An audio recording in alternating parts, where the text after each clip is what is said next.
อน้ำปูแล้วพี่น้องน้ำปูแล้วครับอันนี้เนี่ยวัดซับเดินปลูกไว้ตั้งแต่นั้นมา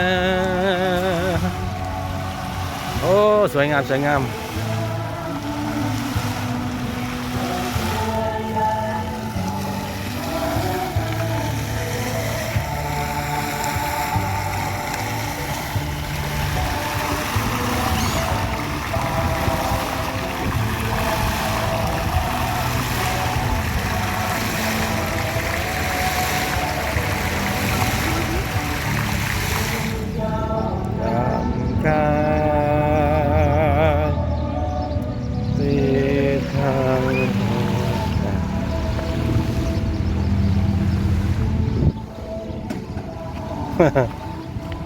อ่านเนี้ยนะ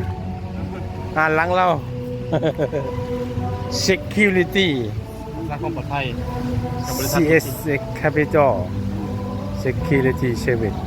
บริษัทรักษาความปลอดภัย Capital ไปวะนครหลวงบริษัทคุณบริการบริษัท TCS นครหลวงนั่นแต่รักษาความปลอดภัย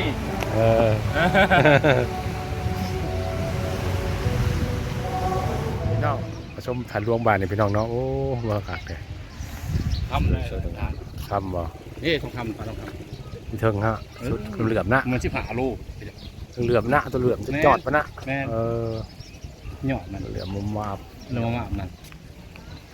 ออกคำชูมือเมืองด้วยชิบหาลูกหรือสหาลูกชิบหาลูกคุณนะเรามาพี่น้องเอ้ยทองคำเยอะจริงๆพี่เช่าต่างประเทศเช่าลาวเช่าประเทศอื่นเนาะคนมาเกี่ยวชมมาเนี่ยสุดท้ายก็จีนเนาะพี่น้องจีนกับมาลายลาวกับมาลายเนาะ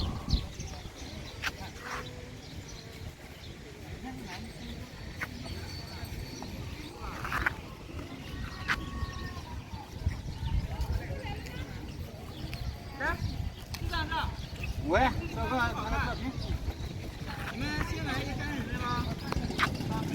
คนละที่ไหน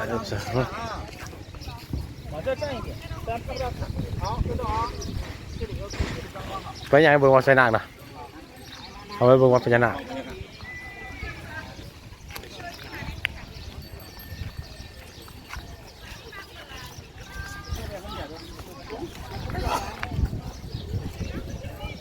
ดู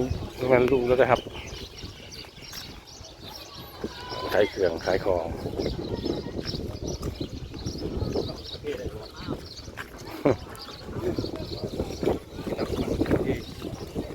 แล้วมันจะมีวางพญานาคแล้วก็มีซิมมันมีดอกวางพญานาคพญานาคฮะตอนนั้นเราขายอย่าง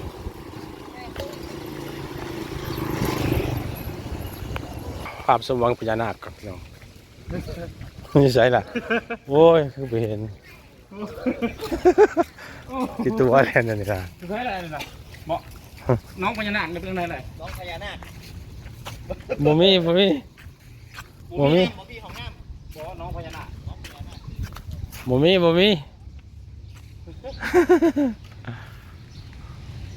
ลงข่างก็ได้สั่งบางงามไปเนาะสวยสดงดงามไปหน่อยลูกให้ลูกโพ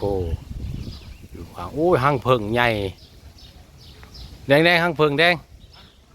ห้างเพิงโอ้ยมันก็จับเอาโน้ตเอาจะไหนง่ายแล้วมันจะมันเป็นหัว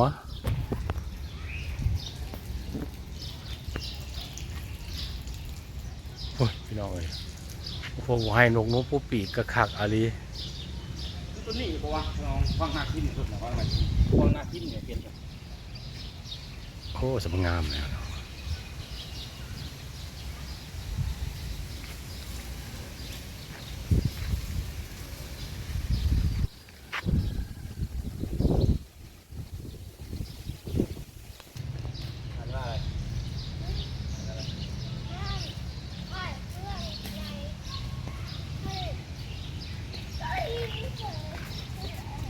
อ่ะการถ่ายเฮาก็สิได้ปิดคลิปประเภทชุดนี้ก็เด้อพี่น้องขอบใจทุกท่านที่รับชมเนาะ